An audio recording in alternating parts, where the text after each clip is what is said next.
Hey, Brian here from quantlabs.net. Just wanted to let you know I've gone over all the good chunk of all the webinars for for FPGA found on MathWorks. Something I'd recommend anybody to do.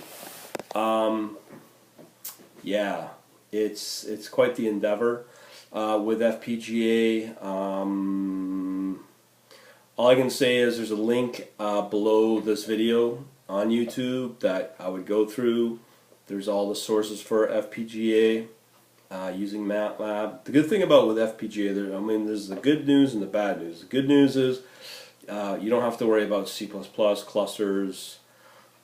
Doesn't matter on whatever operating system because everything's going to be done, can be done within Matlab, and then take your Matlab model done up through an arrangement to Simulink, using Simulink, and then go through some more extra steps to convert all that code into Verilog or VHDL through the HDL coder, which is a toolbox from MathWorks.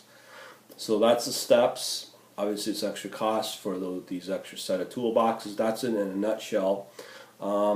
The expensive parts can be your FPGA boards, either from Xilinx or Altera. They can be very expensive, but they would be on par with a Tesla board for CUDA. So there is not much difference there. The bad news is it's fairly complicated to understand those two languages, Verilog or VHML, which are the languages that the boards use at a very, very low level in terms of, we're talking close to assembler, where you have the registers and you have to convert your algorithms from doubles to fixed point.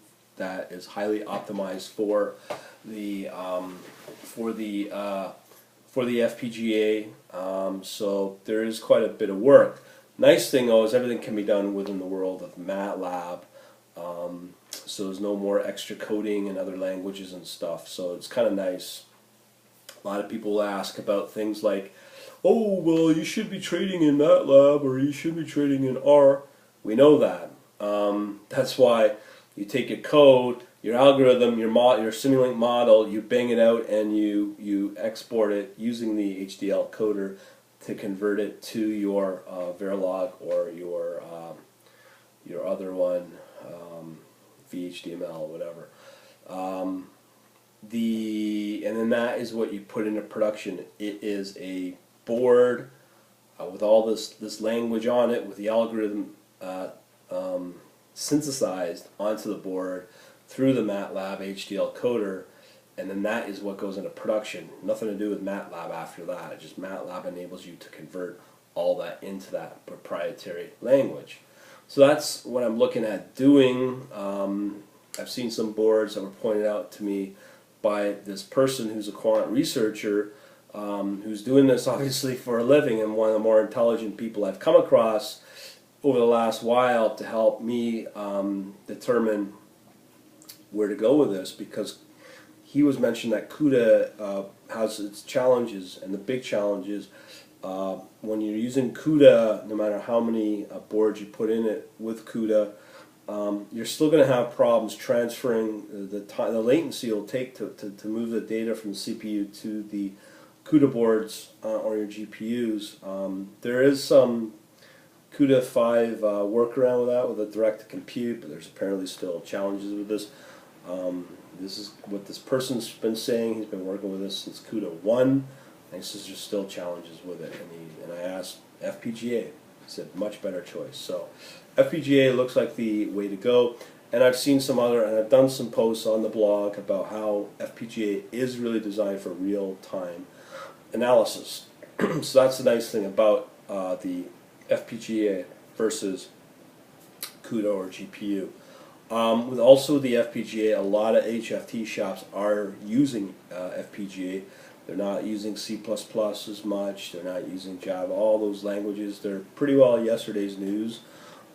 That's all due to the competition of HFT and all the different algorithms and stuff going on out there. So what they're doing is they've now, the last 6 months or probably even a year, moved everything into FPGA. So this is what they're doing now. May change in a while, who knows? But this is definitely the present day future of it, the next generation in HFT, if you want, or the second generation of it, if you want to call it that. So these are the direction I'm looking at. I'm looking at also getting a board for $400. I got some other investigation with that. That's just a board to get me started in FPGA. I've got all the Matlab stuff already at my disposal, so that's where the membership comes in. We're going to save you a lot of time, months, maybe even at least a year, preventing you from going down the path that I've gone down. Ours not talking about this type of technology. Is only one article I could find on our bloggers, so that's done.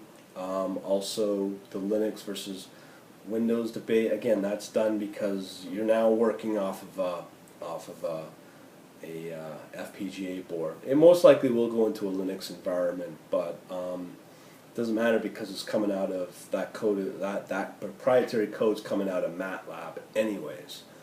So you'll get all that code from Matlab and you just burn it on the board, and then you probably have it running off of some kind of primitive operating system, mainly probably a Linux 64-bit OS.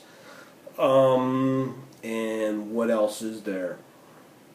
Oh, the fix engine. Yeah, that's probably most likely going to stay within the world of C++. So there's still that challenge out there. Yay. But I've seen some demos of FPGA or the fix done in, of all things, Java. But I don't know. Let's just leave that out of the woodwork right now. And I've just got further investigating throughout everything. But that's kind of what I'm looking at. Going from Linux, all the R dependencies, all those C++ and packaging, and all the distributions for Linux.